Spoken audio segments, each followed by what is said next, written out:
Doctor Carlos Carrillo, muy buenos días, ¿cómo está? Gustavo, muy buenos días, un saludo para usted y para todos los oyentes de Caracol Radio. Nos interesa fundamentalmente el asunto de que el señor Olmedo López habría firmado contratos millonarios, actos administrativos, antes de dejar la entidad. Usted lo ha revelado y ha señalado a un abogado, Iván Alfaro, que iba a ser beneficiario directo de esos recursos. Sí, señor, nada más 100 millones de pesos mensuales, así suavemente, como para un buen emprendimiento. Resulta que la señora Ana María Castaño, hay algo que es importante aclarar, Gustavo, y es que cuando el barco se hundía, en medio del gigantesco escándalo que se venía con los carrotanques, Olmedo López delega la ordenación del gasto en las diferentes subdirecciones y en la Secretaría General. Entonces, pues, Schneider, los demás subdirectores y la secretaria general tenían el lapicero sin ningún tipo de restricción. Y eso fue lo que hicieron, sobre todo en los últimos días, cuando salen los FICs, estos de Corpuraba y Corantioquia. Y hay un contrato, que además el contrato desapareció. Aquí a punta de arqueología encontramos el CDP y un par de cosas, pero el contrato físico yo no lo he logrado encontrar. Pero se emitió el certificado de disponibilidad presupuestal y también encontré un registro de la solicitud para instruir ese contrato el 29 de febrero, y es un contrato por 1.200 millones de pesos para la firma Capstone Attorneys Group, no sé qué. Esa firma, pues resulta que es del señor Alfaro, quien ya tenía un contrato por 24 millones de pesos con la unidad. Contrato que además sigue vigente porque el señor, pues con absoluto descaro y creo yo incluso sin modales, pues no ha querido terminar anticipadamente ese contrato. Doctor Carrillo, el nombre del abogado Iván Alfaro, por supuesto, también sobresale porque se menciona que es abogado de Laura Ojeda, la actual pareja de Nicolás Petro, el hijo del presidente Petro. Laura Ojeda acaba de trinar.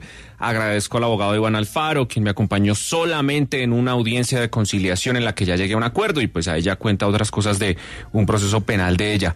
Lo hemos visto implacable denunciando todo lo que encuentra en la unidad de gestión de riesgo. Si encuentra algún tentáculo del hijo del presidente, ¿lo va a denunciar igual? Sin duda alguna. Yo creo que esa es la razón por la que el presidente decidió considerar mi nombre para este trabajo. Pues por supuesto que yo tengo que asegurarme ante todo de que la misionalidad de la entidad siga avanzando. Nosotros tenemos en este momento la crisis de Caragato, que es sumamente grave y que pues además me preocupa mucho que también pueda estar permeada por la corrupción. Tenemos pues esta temporada de lluvias que se avecina implacable, los ciclones en el Caribe, bueno, en fin, tantas cosas, el volcán Puracé, el Cerro Machín, son demasiados problemas y pues yo no abandono eso en ningún momento, pero sí es mi obligación poner la dirección a disposición de quienes deben tomar aquí las acciones, que son la Fiscalía, la Corte Suprema de Justicia, los organismos de control, porque nadie está por encima de la ley. Yo, pues, si tengo pruebas de que alguien ha cometido un delito, pues es mi obligación, además es mi obligación legal denunciarlo. Y eso, pues, no tiene relación con que sea hijo de, hermano de, primo de.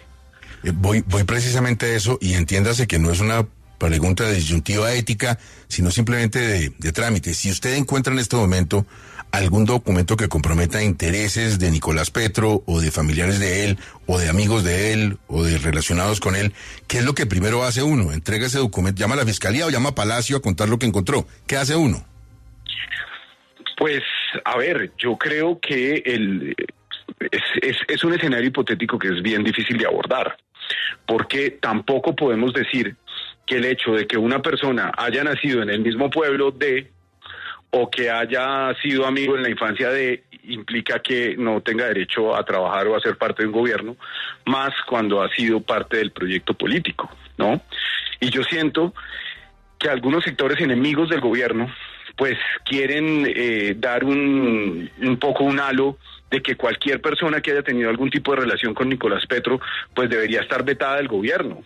Y eso es un sinsentido. El señor Nicolás Petro pues está metido en un lío gigantesco, eso el país lo sabe, y pues como cualquier otro ciudadano pues tiene derecho a la legítima defensa. Y si termina condenado, pues tendrá que pagar sus culpas. Pero esa responsabilidad es individual. No tendría por qué extenderse a sus vecinos o a las personas que lo conocieron en su infancia, en fin, y eso pues tampoco es una razón para no permitirles trabajar en la entidad. Yo creo que con eso hay que ser muy cuidadosos. Y si algo compromete al señor Nicolás Petro, pues tendría que enterarse la Fiscalía primero que cualquier otra persona. Doctor Carrillo, alrededor de todo lo que ha pasado con el señor Alfaro, con estos millonarios contratos que minutos antes de la salida de Olmedo se habrían dejado amarrados, ¿qué está esperando la unidad para que, como usted lo decía hace un momento, este señor todavía hace parte de la oficina jurídica con sus asesorías? ¿Qué está esperando la unidad para apartarlo de ese cargo? Pues el señor no es de libre nombramiento y remoción. Y fíjese usted lo que pasó con la secretaria general, que sí es de libre nombramiento y remoción. Es que estos personajes realmente no tienen ningún decoro. Ya es una cosa del absoluto descaro en medio de un escándalo de semejantes proporciones. Yo le dije al señor Alfaro, venga señor, o sea, yo no confío en usted, yo no puedo tenerlo aquí con un contrato de 25 millones de pesos para que responda a PQRs. Renuncie.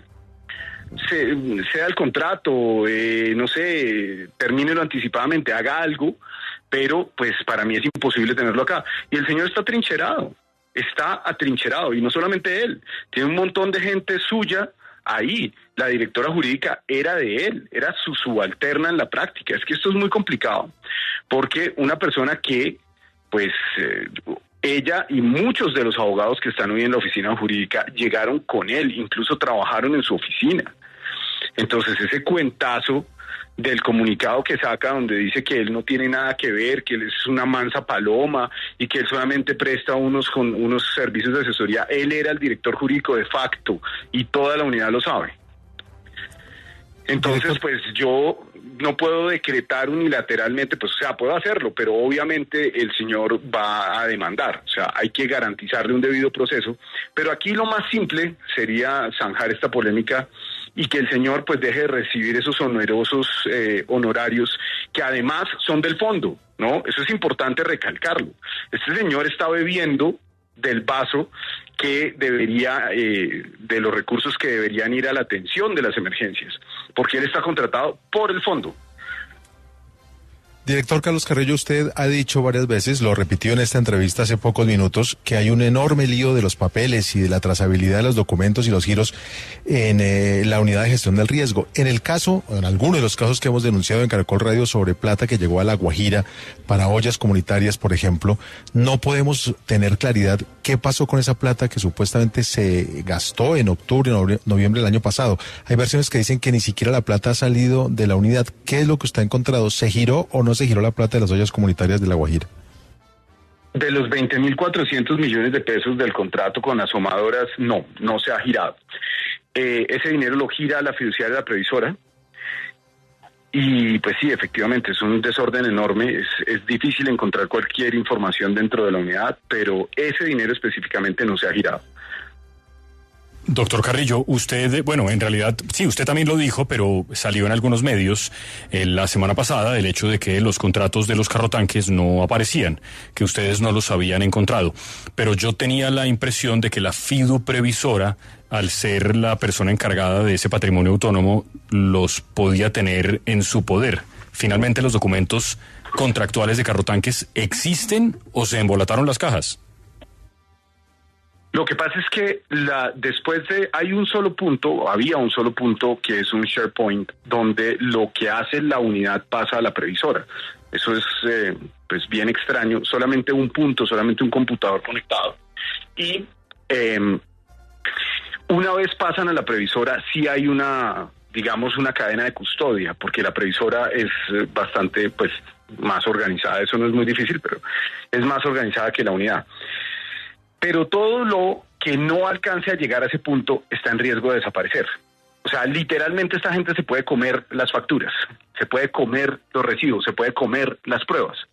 Además, hay contratistas que trabajan en sus propios computadores y no lo hacen a través de una plataforma, de un software que deje una trazabilidad. El único software que se maneja en la entidad para eso es el de correspondencia, el SIGOP, que lo que deja es un registro de una PQR que entra y de una respuesta que sale.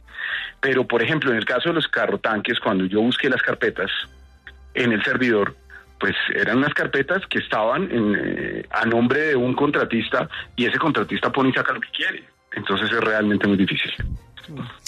Doctor Carrillo, ¿cuál es su relación con el presidente? Digamos, pues porque es que a todos los anteriores suyos lo nombró el presidente, ¿no?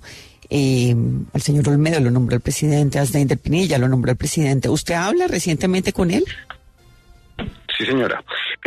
Bueno, a Asneider Pinilla no lo nombró presidente, a Asneider lo nombró Olmedo. Olmedo, pues después de ser posesionado, pues es la persona que toma las decisiones de vincular a unos y a otros. Sí, yo hablé con el presidente hace unos días, tuvimos una audiencia en la que pues el presidente pues fue muy generoso con sus palabras y pues me pidió seguir adelante y pues él lo ha dicho además públicamente. Yo hablé con él del tema de los giros estos de las corporaciones, de Girón, bueno, de varias cosas. Espero poder seguir teniendo una comunicación fluida con el señor presidente, porque el respaldo de él es bien importante para poder seguir haciendo esto. Hace 2 días, el domingo, pues también en su cuenta de X anunció que su orden era esa, acabar con la corrupción en la UNGRD y en todas las entidades del Estado.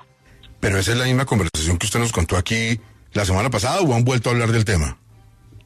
Eso fue el viernes de la semana pasada. Es la misma. El viernes de la semana antepasada. Antepasada, sí. Doctor Carrillo, bueno, este tema de la corrupción ha sido, obviamente, desde su administración, está bajo la lupa, pero también venimos con una dificultad en la unidad con los pagos a los contratistas. Hay un atraso de meses y se viene pues la atención a lo que va a ser el fenómeno de la Niña. Ya estamos viendo inundaciones por todo el país. ¿Cómo avanza eso?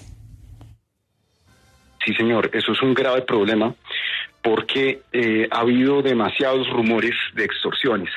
Incluso hay gente que está investigada por la Fiscalía por extorsión, es decir, peajes que se le cobran a los contratistas. Y yo aprovecho nuevamente estos micrófonos para pedirle a cualquier contratista que haya sido víctima de eso, que nos lo haga saber para llevarlo a la justicia. Eso es un delito. Entonces hay una pésima costumbre de algunos funcionarios inescrupulosos de pedir dinero a cambio de agilizar pagos y si no sucede, pues los bloquean. Y eso pues es una cosa infame. Hay pequeños contratistas pues que se ven ahogados y pues casi que pueden ir a la quiebra por estas demoras. Y una tarea muy importante que nosotros tenemos es reconstruir la confianza con los contratistas decentes. Fíjese usted algo.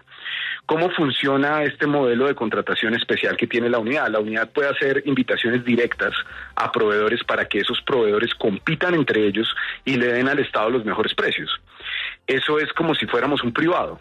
Eso es un superpoder que las demás entidades del Estado no tienen porque nosotros necesitamos contratar en emergencia. Pero si los proveedores no confían en la unidad, pues la unidad no va a poder encontrar esos buenos precios.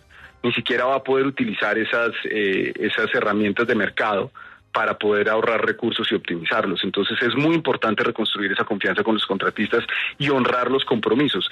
Nosotros todo lo que vamos encontrando que cumple con los requisitos lo vamos pagando, porque además ese retraso en los pagos pues nos ha generado un retraso enorme en la ejecución. Es una de las entidades con más rezagos en ejecución del Estado colombiano.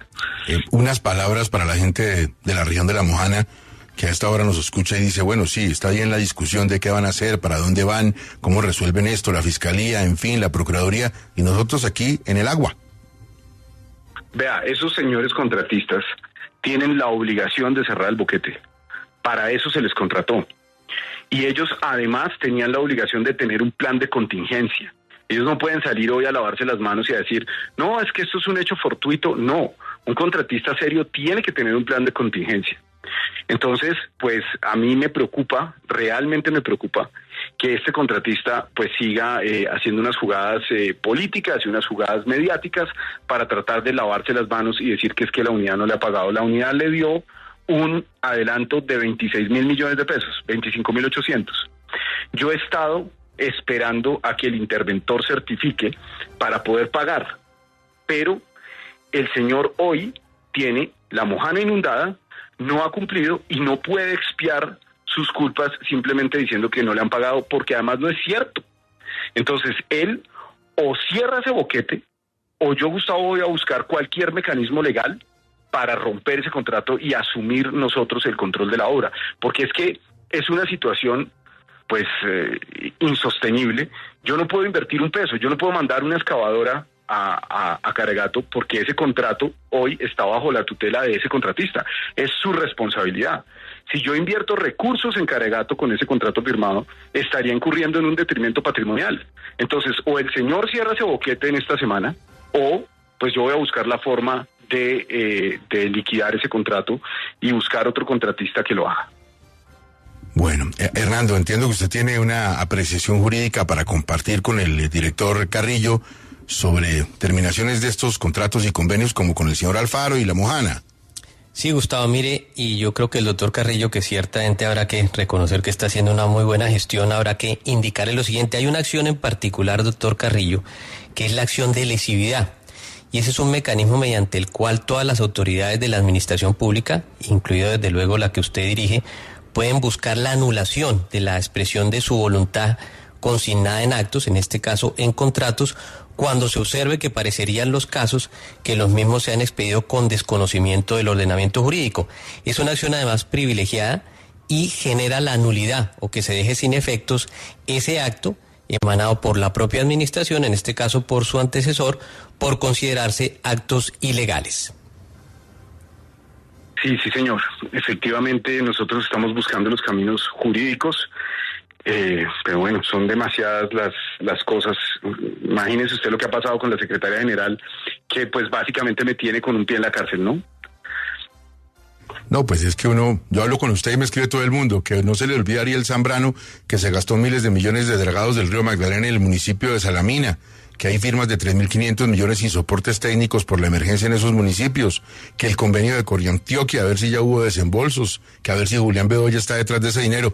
Muchísima cosa que va saliendo en la unidad. Sí, señor. Mire, una última inquietud, doctor Carrillo. ¿Usted trae la crema de afeitar o se la compramos? Porque me dicen que lo van a peluquear y como no tiene pelo, supongo que es la barba, lo van a peluquear hoy sin anestesia, en la Luciérnaga. Eso me dijeron, vamos a ver. Aquí estoy preparándome para eso. Gustavo, un gusto saludarlo a usted y a todos sus oyentes.